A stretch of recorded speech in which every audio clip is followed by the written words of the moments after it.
Bueno,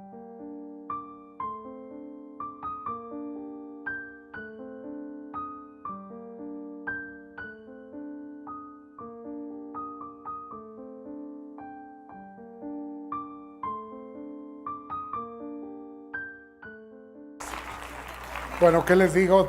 Todavía el año pasado para mí era un sueño poder estar aquí en el Galerías. Y bueno, pues aquí estoy, agradecido obviamente con toda la gente que me ha apoyado. Y bueno, pues vamos a empezar, ¿qué les parece? Vamos a empezar con la plática. Si has visto alguno de mis videos o han visto alguno de mis videos, saben que a mí no me gusta preparar. La verdad es que me gusta prepararme, pero no preparar lo que voy a decir. Porque yo siento que cuando te dispones a decir algo, de alguna manera metes cabeza, metes historias, metes creencias en lo que vas a decir. Y a mí me gusta siempre que yo imparto meter el corazón, más que el cerebro. Por eso es que no preparo diapositivas normalmente, a no ser que estemos dando un seminario. Y normalmente fluyo con lo que me viene y fluyo sobre todo con ustedes, que por cierto también muchas gracias por estar aquí. Fluyo con ustedes y ustedes me van diciendo para dónde nos vamos a ir. Finalmente, pues hablamos mucho de sincronicidad y eso es lo que se necesita hacer para que todo fluya como debe de ser. Bien, parte de lo que les quiero compartir, primero es explicar de dónde nace esto de la biodesprogramación y por qué lo voy a explicar.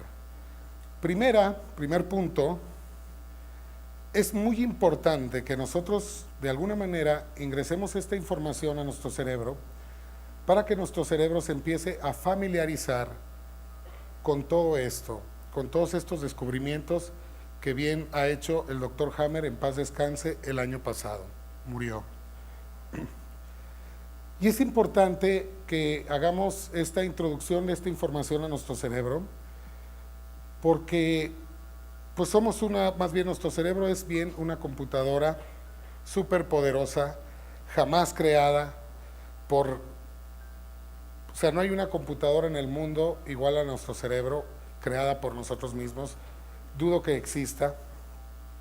Y así como nuestro cerebro es una computadora, también está lleno de programas, y eso es lo que vamos a hablar hoy.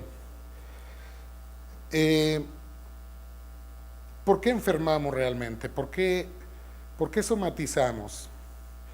Somatizamos precisamente por información que entra a nuestro cerebro. ¿Cómo entra esta información a nuestro cerebro? Bueno, pues muy sencillo, vía todos nuestros sentidos de contacto. Ojos, oído, olfato, gusto, tacto. Inclusive todas nuestras terminaciones nerviosas son receptoras de información. Toda esta información que nosotros estamos constantemente captando se van a ir a nuestro cerebro y llegan ahí en forma de pensamiento. ¿Qué es lo que sucede ahí entonces con la información? Bueno, pues para nuestra desgracia o nuestro bienestar, aparece ahí nuestra percepción. Y es esa la percepción la que de alguna manera puede hacer que estemos en bienestar o que alteremos nuestros órganos. La percepción es tan importante porque finalmente es la que va a ordenar que nos sintamos como tenemos que sentirnos debido a una información o debido a una situación. Si para nuestra percepción algo que está pasando está incorrecto, pues no vamos a perder nuestra estabilidad emocional, obviamente. Pero si cambiamos esa percepción y empezamos a tomarle sentido a las cosas, pues nuestra estabilidad emocional podría entrar en calma, quizá. Desgraciadamente, detrás de esa percepción está todas las historias, vivencias, creencias, todo aquello que hemos vivido, todo lo que han vivido, inclusive, fíjense bien, en nuestro cerebro está obviamente todo lo que hemos vivido hasta el día de hoy, pero también hay historias ahí de nuestros ancestros. Ahí hay historias del abuelo, de la abuela, del bisabuelo, de la bisabuela, de todos los que estuvieron en nuestro árbol. La misma Biblia lo dice, los pecados de los padres trascenderán hasta la cuarta, quinta generación. Y es un hecho. Yo he tenido pacientes que están repitiendo toda la vida del abuelo. Yo he tenido consultantes que están repitiendo a la madre. Que la abuela fue abusada a los 3 años, la madre también, o a los 6, la madre también, y la consultante también. Eso quiere decir, ¿y por qué sucede esto? Porque de alguna manera nosotros vivimos por ciclos. Estos ciclos se graban en nuestro cerebro, se llaman ciclos biológicos memorizados, y estos ciclos son los que van a hacer que se estén repitiendo. Obviamente la condición es que se viva de manera dramática. Igual los eventos muy felices, muy emotivos también se pueden repetir, claro, pero todo lo vivido con intensidad. Desgraciadamente, lo que se vive mal, lo que mal se vive o lo que mal percibimos, mejor dicho, para no hacer un juicio de una situación, lo que mal percibimos es lo que queda grabado en el cerebro con mayor intensidad. Y como nuestro cerebro tiene a cargo nuestro bienestar, él se va a encargar de alguna manera a llevarnos a revivir esas situaciones para poder solucionarlas. El problema es que ya no las solucionamos con la persona que inició el conflicto. Por ejemplo, si yo me caso con una persona violenta,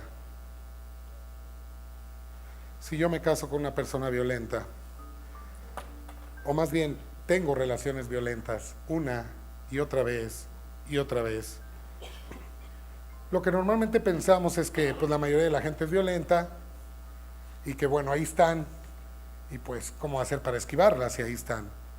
Pero realmente lo que deberíamos de pensar es que si ha pasado varias veces es porque nosotros estamos jalando esas relaciones violentas, nosotros nos enamoramos de esas personas violentas, nos gustan. ¿Pero por qué nos gustan? Bueno, porque estamos viendo ahí a una persona violenta del pasado con una situación no solucionada, quizá con el padre, quizá con la madre. Quizá yo estoy viendo en mi marido, en mi esposa o en mi esposo, en el caso de una mujer, estoy viendo a mi madre violenta o a mi padre violento. El cerebro me va a llevar hasta ahí para tratar de solucionar esa violencia que no pudo ser solucionada en la niñez. Pero desgraciadamente no es mi esposa, mi esposo, el que inició esa violencia. No es mi novio, no es mi novia. No es donde inició en mi vida esa violencia. La iniciaron quizá los padres o con quien yo me relacioné cuando era niño. Y si yo no cambio esa percepción y sigo considerando que eso que viví yo en la niñez fue algo malo, mi cerebro me va a seguir haciendo relacionarme inconscientemente con personas con el mismo perfil para que yo pueda solucionarlo. Pero no lo voy a poder hacer porque esa persona no inició todo, inició atrás. Quizá mi abuelo, mi padre que me crió, fue el que inició la violencia y ya no vive conmigo. Entonces, ¿qué es lo que tendría que hacer? Pues perdonar. Dejar de creer que eso que pasó fue algo malo para que mi cerebro empiece a dejar de reproducirlo en mi vida. Y aquí lo vamos a ver en un rato que empecemos con las desprogramaciones, vamos a ver cómo todo es por ciclos. De alguna manera yo viví algo a los 6, a los 12 se repitió, a los 24 de nuevo. Lo que pasa es que somos robots y no nos damos cuenta. Vivimos sin darnos cuenta. De hecho, una de las cosas que me apasiona desde que estudio el coaching ontológico, pues es eso, la toma de conciencia, el estar siempre abierto, el siempre estar dándome cuenta. Claro que no voy a estar analizando todo, imagínense, me voy a volver loco. Que pase una mosca por aquí enfrente de mí, yo, ¿por qué estará pasando esta mosca por aquí? Porque luego salimos del seminario, mucha gente, muchos alumnos que he tenido, o salen de un curso, y afuera, en el descanso, en el receso, me dicen, oye, mira, veme, traigo un grano aquí, ¿me puedes decir por qué es el grano? Digo, mira, la realidad es que, claro que el grano debe de tener un sentido biológico, claro que lo va a tener, pero hay cosas que van a valer la pena analizar y otras que son ociosas. ¿Qué es lo que vamos a analizar? Lo que está afectando nuestra vida. Si tú tienes llena la cara de granos, entonces sí. Si tú tienes una tos que constantemente te invade, pues claro que sí hay que analizarla, pero hay cosas que no va a valer la pena. Cosas repetidas, por ejemplo, que vivimos, que creemos que es porque tenemos mala suerte, eso no existe. Yo no sé quién vino aquí, si los españoles o quién, nos empezaron a hablar de la suerte y no la creímos. La verdad es que la creímos, pero la suerte no existe, no existen las casualidades. Todo lo que sucede en nuestra vida es por algo y tiene un sentido. Si es un síntoma, obviamente tiene un sentido biológico, y si es una vivencia, pues tendrá un sentido de aprendizaje. Pero la cuestión es que repetimos cosas, nos va mal, hacemos mal un negocio, no nos paga un cliente, no nos paga otro. Y creemos que todos los clientes son malos. Sin embargo, vemos al de al lado que está ganando dinero. Y está gane y gane dinero. Y dices, no, es que él tiene suerte. Yo no.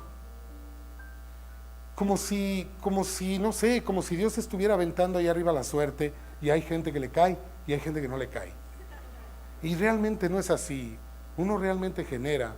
Y lo que pasa afuera de nosotros es un reflejo de nuestro estado interior. Si yo no pago, claro que no me van a pagar. Si yo no respeto, claro que no me van a respetar. Si yo no amo, claro que no me van a amar. Si yo no doy, claro que no me van a dar. Y así funciona. Lo que pasa es que no nos damos cuenta. No nos damos cuenta. Somos robots. Robots repitiendo un disco. Algo que a mí me ha quedado a raíz de esto, de todo lo que he aprendido, que sigo aprendiendo en cada consulta, en cada seminario, sigo aprendiendo y me sigo dando cuenta que todo siempre tiene un sentido. He logrado, en mi caso muy personal, darme cuenta de cosas, por ejemplo, que vivió mi padre. Como les dije, mi padre tiene 7 años que murió. Ahora, yo he estado viviendo cosas repetidas.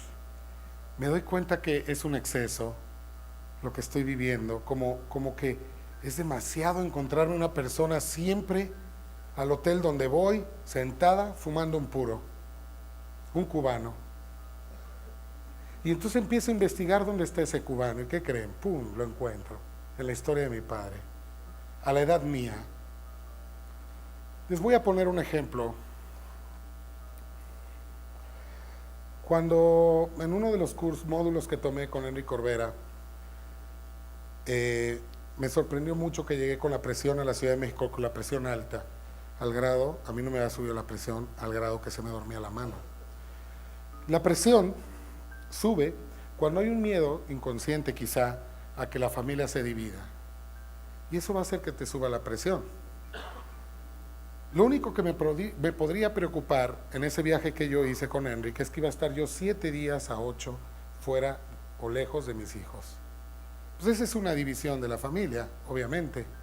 Yo tenía 39 años, ahora tengo 41. Y se me hacía muy raro que me subiera la presión. Porque finalmente mi familia no se estaba rompiendo, no se estaba dividiendo. Lo único que yo había hecho había tomado un viaje de 7 días. Cuando empiezo a investigar, me doy cuenta que mi padre se divorcia a esa edad, a los 39 años. Y empiezo a investigar más. Yo había ido a la Ciudad de México a este curso en diciembre, y me doy cuenta que mi padre se divorcia y se sale de su casa, de su primer matrimonio, en diciembre. Entonces me doy cuenta y empiezo a encontrarle sentido a por qué me había subido la presión. Yo soy doble de mi padre por fecha de nacimiento. Cuando se nace el mismo mes que la persona, se tiende a repetir sus historias. 10 días más, 10 días menos del mismo mes. Y ahí me hacía todo el sentido, porque mi cerebro no va a decir, es que este güey va de vacaciones. Mi cerebro dice, otra vez, Constantino, dejando a la familia. Claro, cuando ve que yo voy saliendo de mi casa con mis maletas. Otra vez, Constantino, dejando a la familia, otra vez. El cerebro no distingue esa diferencia, solo siente. Y si yo tengo un poquito de emoción por dejar a mis hijos, claro que va a subir la presión, porque hay historias en la memoria que sabe que eso duele. Y tiene todo un sentido. Y me han pasado muchísimas cosas. Lo importante aquí, para poder empezar a desprogramar, que yo creo que es lo que la mayoría de la gente quiere ver, pues es que comprendamos que todo tiene un sentido. Todo esto nace en 1978, inicia todo esto, igual que Hammer, igual que yo, o más bien yo igual que Hammer, por una muerte. El doctor Hammer, voy a contar un poquito la historia. A mí me gusta mencionar mucho a los que crearon todo esto, a los que descubrieron todo esto, porque finalmente el no comentarlos es querer adjudicarme lo que yo hoy voy a dar. Y yo no soy así. Yo simplemente soy un humilde estudiante de lo que ellos descubrieron. Hammer, a lo mejor muchos de ustedes ya lo saben, pero Hammer en 1978 pierde a su hijo, pues el último príncipe de Italia, o sea, el último hijo del rey italiano que hubo en Italia, le dispara. De hecho está la historia documentada en Google y está la foto de la persona que le disparó, ya está grande obviamente. Le dispara exactamente en Italia, aunque Hammer estaba ahí dando terapias gratis, o sea, haciendo labor altruista con la gente humilde de Italia, y él vivía obviamente en Alemania. Pero Hammer ya tenía dinero en esas épocas, porque él inclusive a la fecha hoy, en la cirugía, actualmente en la medicina normal, hay descubrimientos, herramientas que él tiene patentadas, que él había descubierto en esa época o en el transcurso de su historia, y él las tenía patentadas, obviamente que ya tenía recursos como para hacer labor altruista. Y él había ido a Italia a hacer esta labor, y ahí su hijo, habiendo salido de la cárcel, por razones X, lo sacan de la cárcel o se va ya a Italia y se va a reunir con ellos, pero al tiempo esta persona suelta disparos y le dispara. Dura 4 meses en agonía y finalmente el hijo del doctor Hammer muere. Al año, el hijo del doctor Hammer presenta cáncer de testículo. Claro que él, yo no lo conocí, me hubiera encantado conocerlo, pero claro que él debió de haber sido una persona sana, porque estás de acuerdo que si tú llevas una mala vida de borrachera, de alcohol, de cigarrillo, a lo mejor hasta de drogas, etcétera, pues te da un cáncer, pues dices, bueno, pues ¿qué más puedo pedirle si me he portado re mal, no cuido mi cuerpo, etcétera? Pero me hace mucho sentido que sea una persona, haya sido una persona sana, porque debió de haberse preguntado, oye, pero cáncer, ¿yo por qué? Yo hago ejercicio, no fumo, ahora les digo con conocimiento de causa que sé que sí era sano y sí hacía ejercicio.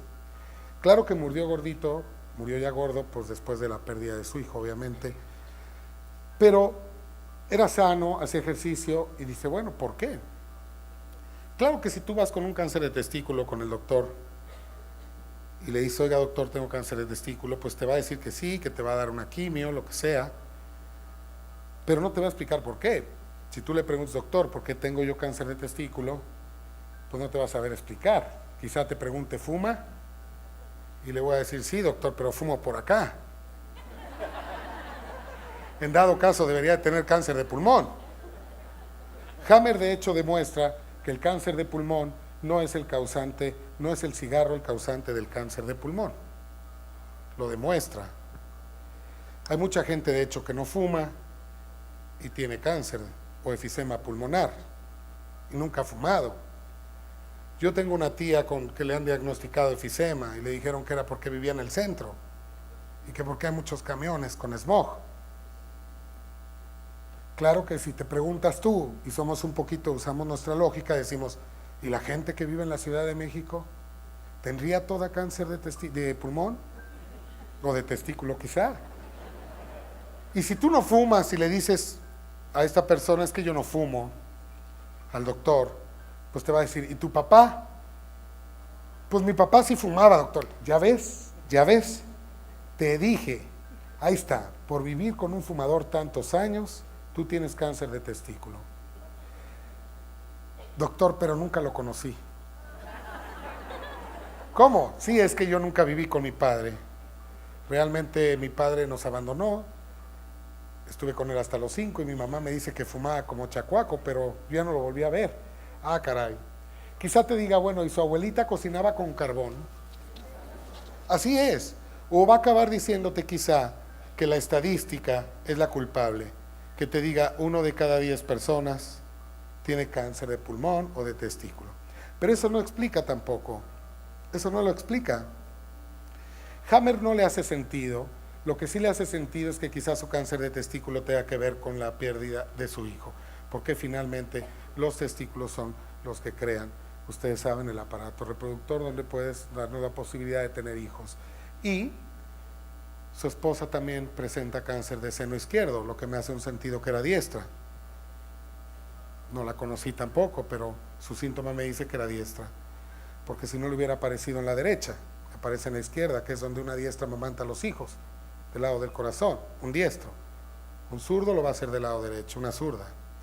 Pero bien, entonces el doctor Hammer empieza a investigar y se da cuenta, o de alguna manera descubre, que el sentido biológico de su cáncer de testículo es, obviamente, el ser altamente reproductor o altamente fértil para poder, obviamente, reemplazar a su hijo perdido y poder de alguna manera solucionar un conflicto que él no había podido solucionar. Igualmente para la mamá seguro empezó a producir más leche, que realmente es un calostro, para poder amamantar al hijo que está en peligro. Pero así es el cerebro, porque el cerebro no sabe que no va a poner al hijo de 20 y tantos años a darle leche, a darle mama. El inconsciente no distingue eso. Y esta memoria no es nueva, no es de ayer. Esta memoria es arcaica, de hace muchos años, inclusive desde que venimos del agua. Así es, esa memoria está ahí. Y esos programas ahí se van a disparar, siempre por sentido de supervivencia. El que cree aquí que la enfermedad viene a matarnos o a hacernos daño, está equivocado. La enfermedad es un esfuerzo que hace nuestro cuerpo para mantenernos vivos. Porque finalmente lo que tú no soluciones de manera lógica, lo vas a solucionar biológica. Y no lo vas a bajar a cualquier órgano, Vas a bajar el conflicto al órgano encargado, o más bien que tenga relación con el conflicto, su función con el conflicto. Si yo tengo un conflicto de miedo a morir, lo voy a mandar al pulmón. Si yo vivo con un depredador que me va a hacer daño, puede ser mi padre, mi esposo o mi esposa, lo voy a mandar al pulmón, porque es el encargado de mantenerme vivo. Si yo pierdo un hijo, lo voy a hacer en el testículo, en los ovarios, que es el equivalente a las mujeres, o en el seno quizá, dependiendo cómo lo viva. Si lo vivo en términos de desprotección, será el seno, porque el seno es un tejido de protección, de proteger a mi hijo. Si lo vivo en términos de pérdida, se va a ir al ovario. Todo tiene un sentido. Pero fíjense que por un lado, esto es como una salvación para nosotros, porque nos relaja. Analicen, el saber esta información nos tiene que relajar sí o sí. Pero aparte que ahora tiene una explicación, ahora tiene un sentido, antes no. Quizá antes había cáncer y nuestros ancestros decían, le hicieron brujería, pásenle un huevo o una hierba ahí, una limpia. Finalmente morían nuestros ancestros, de hecho morían a los 40 años. Gracias a la medicina tradicional vivimos ahora hasta los 80 promedio. De hecho, se lo debemos a la medicina. Nosotros no estamos en contra de la medicina. Creemos que juntos podemos hacer una bomba. Debería de ser así, pero desgraciadamente todavía hay resistencia a la nueva información. Es como decir, ¿cómo es posible que estudié 25 años mi carrera y que lo que estudié no es lo correcto? A nadie le va a gustar. Yo he tenido gente que en mis redes sociales me dicen chamán, brujo, ¿de dónde sacas tanta hada? Entonces, sí, y lo que no se dan cuenta es que el doctor Hammer era médico, que el que descubrió todo esto tenía un sentido médico y que se lo atribuyó todo a la biología. Entonces esto es biología pura. Biología pura. Y está comprobado 100%. A diferencia de la medicina, en la medicina no va a haber esa parte de 1 de cada 10 personas les da cáncer de seno. Aquí no. Aquí todo coincide. Tú tienes cáncer de seno y siempre vamos a encontrar una emoción, un evento vivido en términos de desprotección. Siempre. Yo tengo 4 años en esto y nunca he tenido un consultante donde no exista relación. Emoción, función del órgano. Siempre. Pero esto les digo nos relaja, porque finalmente, y para finalizar, sí nos relaja porque ya no estamos tensos a qué, a chirrión, no me vaya a dar cáncer. O bien, a ver, de la familia de mi mamá, todos han muerto de diabetes. De la de mi papá de cáncer, puta madre, pues si no es de una es de otra. Ya estamos prácticamente esperando a ver cuál de las dos, Cuando Dios quiera, dice uno, pero ya más o menos sé por dónde. O nerviosos. Yo tenía un amigo que trabajaba en una empresa, en Solectrón, ya no existe, pero me decía que su papá había muerto de un infarto y que él desde ahí había empezado con mucho miedo a morir de un infarto, inclusive ya traía dolor en el pecho. Claro que un infarto, pues el corazón no se para nada más así porque sí, tiene un sentido y tiene una explicación muy lógica. Claro, el corazón simboliza la casa para nosotros, para el inconsciente, para el cerebro, para el hogar. Les pongo un ejemplo: si tú tienes el corazón crecido, tendríamos que buscar un evento en donde tú quieras ampliar tu casa para que entren más miembros de la familia ahí. En Tijuana me encontré con una señora que tenía el corazón crecido, le dije, vamos buscando algo que tenga que ver con crecer casa, algo, busca. ¿A partir de cuándo te enfermaste el corazón? No me dijeron hace 2 años. ¿Qué pasa con tu casa? Pues mira, casualmente estoy ampliando mi casa. ¿Por qué la estás ampliando? Que ese es el tema.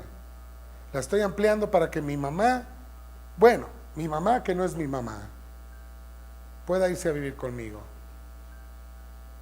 Ah, mira qué bien. Pero ¿cómo es tu mamá y no es tu mamá? No, sí, es que mi mamá, es que ella se quedó sin casa, estoy ampliando mi casa para darle casa, porque ella me dio su casa cuando yo me quedé sin casa. Muy bien, me queda todo, y me ha sentido y me queda todo claro. ¿Por qué te da tu casa a ella? Pues es que es de mi abuela, pero como mi mamá me dejó, mi abuela se hizo cargo de mí. Ah, perfecto, muy bien. ¿Y? Pues sí, me deja con mi abuela y mi abuela es mi madre. Muy bien, perfecto, gracias, muy amable, Sandy, gracias. Ya ven, si me quieren. Dice, pues me dio casa porque yo me quedé sin casa. Perfecto. ¿Qué pasa con tu madre? El hecho de que le quiera dar casa desesperadamente a la abuela, obviamente en sentido sentimental está bien, pero el que haya hecho estrés y haya crecido el corazón, ese es un exceso, es un total exceso. Además, la abuela debe tener sus hijos también y otros nietos. ¿Por qué ella está haciendo tanto estrés con ese tema? Porque es su tema. Porque si ella le debe eso a la abuela, ella está obligada sí o sí a corresponderle. Y eso es un estrés. ¿Qué va a pasar? ¿Qué fue lo que pasó entonces con la madre? La madre se embaraza, el padre las deja, a ella, la madre, y la madre encuentra otro novio y se va con él. El mensaje es, hija, tú no cabes en esta nueva casa.